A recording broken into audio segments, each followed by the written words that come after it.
Hi everyone, before I start, apologies for my messy, I'm in the study today, it's very messy, apologies. I'd also like to say thank you for those of you that watched episode 3 and commented, our seed special. I hope that it didn't create any nightmares after Jazz's dream sequence. Also I had a few answers to my flower questions. So thank you everybody who did that, especially Claire at Claire's allotment. It was very informative answers and thorough. I checked out, I had seen some before, but I checked out some of her videos on YouTube, and she really looks like she knows what she's talking about. So if anyone's not seen them before, Claire's allotment, yeah, I think I could learn a lot from her. But keep them coming because I've got loads more questions. Maybe not so many in today's episode. Anyway, later on I shall be erecting a raised bed from linker board. It's made out of recycled UPVC, you'll hear all about it later. And Jazz is going to be planting some sweet peas, which I did a couple of episodes ago. But I've just watched Jazz's bit, and she does it differently to me, and she's got some like magic things to help her. Well, they sound magic, like rock dust and perlite and root things. So I think hers are going to be better than mine, but we'll see. A bit of healthy competition's alright, I suppose. Anyway, I'll hand you over to Jazz now and see what she's been up to. Warning, this does contain some sleet and snow, even though it is March.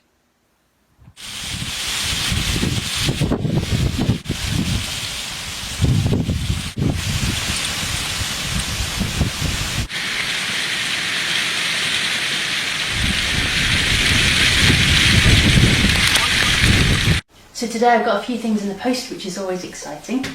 So I thought I'll talk you through some of them before we get on with some other stuff. So first of all, there's this big bag of rock dust which I can't lift, so I'll have to show you that a bit later. But some of the other things I got was some of these blade sharpeners, because at the moment these all need some care and attention ready for the growing season. They're all rusting and they're all sticking and they're all blunt. So hopefully I can get on and do that. Also, I've got some of this mycorrhizal fungi which everyone's talking about at the moment, so I thought I'd give that a try, and maybe some of the seeds, hopefully give them a bit of a head start.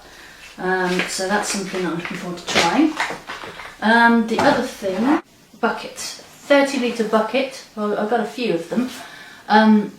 I thought this would be necessary for Julie Drake's 30 litre bucket Sapo Mira growing. It's not a contest, but it's kind of like a big experiment, I think, on the, I think it was on the UK Here We Grow Facebook page that's been talked about. And the last thing, root trainers. And that can only mean one thing: I could finally get around to sowing my sweet peas.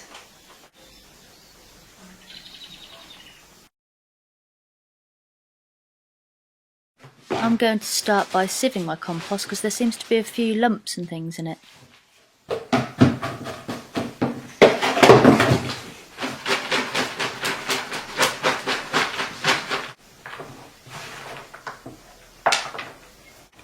So this year I'm using this brochure stuff from Westland because it was the only stuff they had in the garden centre. But I've only sieved that amount, but all of these bits that have come out of it, it's kind of almost about a sixth of what there is in total.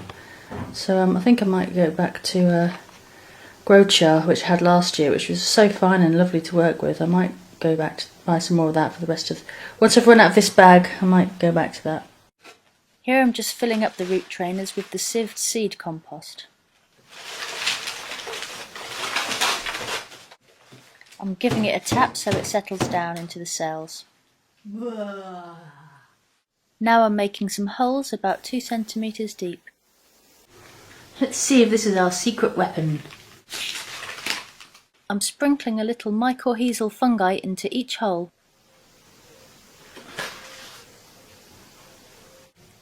Then on top of that I'm adding a thin layer of the seed compost. These are my sweet pea seeds that I've been soaking for 3 hours. I'm putting 1 sweet pea seed in each hole. I'm going to cover some of the sweet peas with vermiculite. Vermiculite is used for insulation or as a moisture retentive medium for growing plants.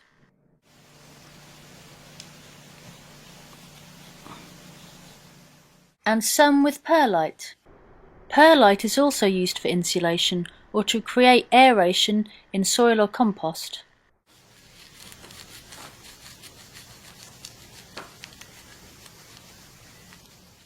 So these ones are vermiculite, these ones are perlite, and the next 2 I just left with soil. Now time for a bit of water.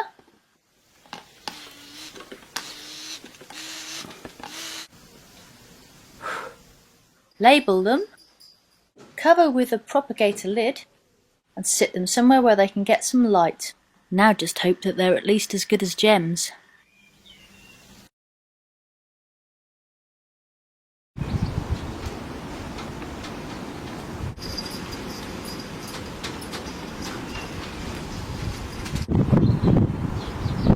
Is this the start of a cauliflower?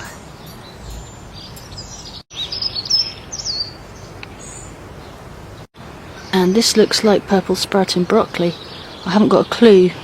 When you have to harvest these, I think you have to wait, pull out the middle spike at some point and then others come or something. So if you can comment below and let me know when and what to look out for, that'd be great, thank you.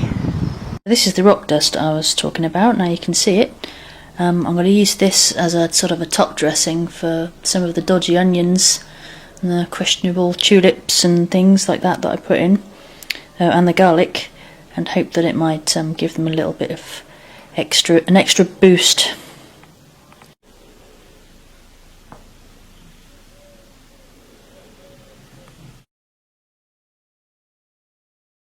So I'm going to start with the jalapeno chilies. So for these trays, I'm just using old microwave dinner trays. I've started to put some holes in them, just really gently with a knife, without putting any pressure on, just letting it go through. If you put too much pressure on them, your knife goes through and you end up just splitting your carton. I've been eating microwave meals recently because we haven't got an oven at the moment, and at one point we didn't have any heating either, so we were freezing cold, so we had to have some kind of hot meals. So that was the only way to borrow a microwave, and but we'll have an oven by next week, so that's great. So I'm just going to continue making these holes, then I'm going to fill it up with compost. So here's my finished tray with the holes in. I'll just fill her up with some seed compost. Okay, now I'll get some seeds in. Probably the things that I look most forward to sowing are the chilies, and possibly the tomatoes.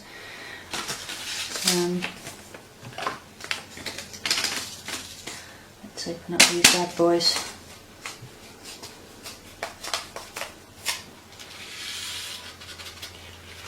This is what they look like.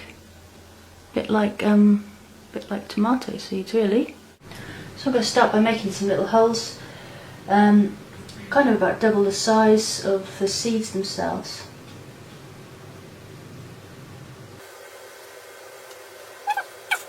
I'm going to try this mycorrhizal fungi stuff. I'll try that on most things that I'm growing this year, just to see if it gives it a bit of a boost or not. See if I notice any difference from last year. So I'm going to sprinkle a little bit of this into each of these little holes. It just says an even layer, so I don't know how much you'll need. I'm going to do that.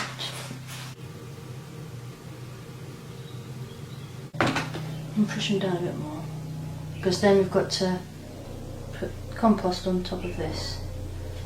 So now I'll put a little bit more compost on each one.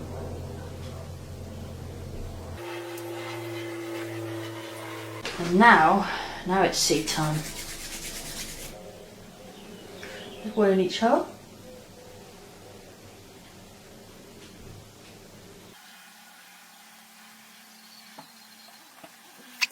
Then I'm just going to cover them up.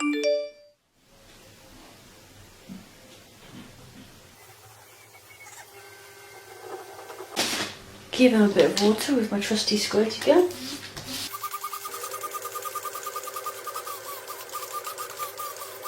Now I'm going to do a row of these sweet peppers called lipstick. I'll do a row there, water them, label them both, put them in the heated propagator, and I'll do them in the same way as I did the chilies.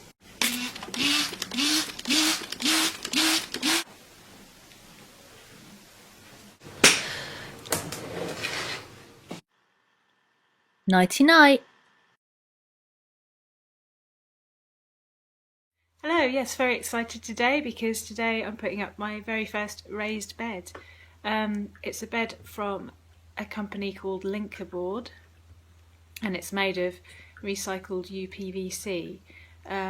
So there's loads of benefits for it. Jazz actually recommended it to me because she used some last year, and she promised me that I could do it on my own with just a mallet. So we'll test that out as I go and assemble it at the allotment in a bit.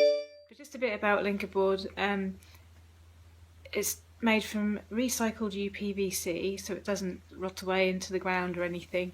I think they pretty much last forever, and you can take them apart real easily if you're not using them, or you could transport them or whatever.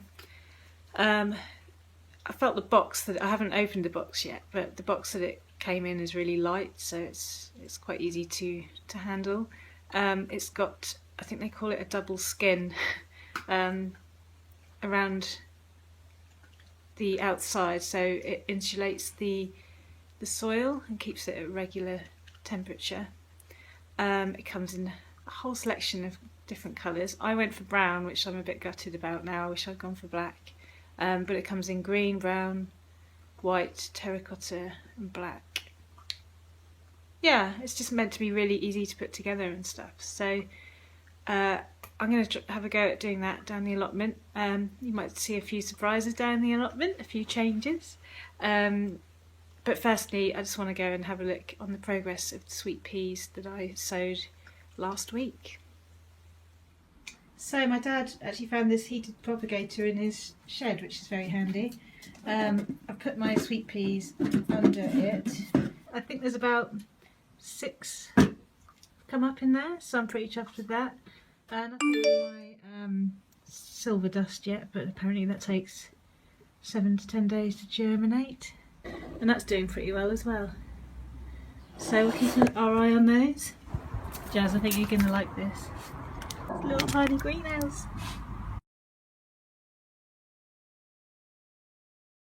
Hello, so here I am at the allotment. There's a few changes since. Got the path down, the bark chip.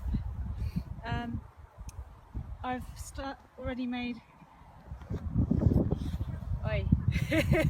I've already made a start on my raised bed. It really was really easy, but I've left the last bit to show you. So it came with these little bits that you just plug into there. You do need a mallet, and I just assembled it. I mean, it really was easy. So I'll show you. I'll put the last bit on, and then I'll fill it up. Okay. There might be some swearing involved. So it might not be easy because it's the last bit.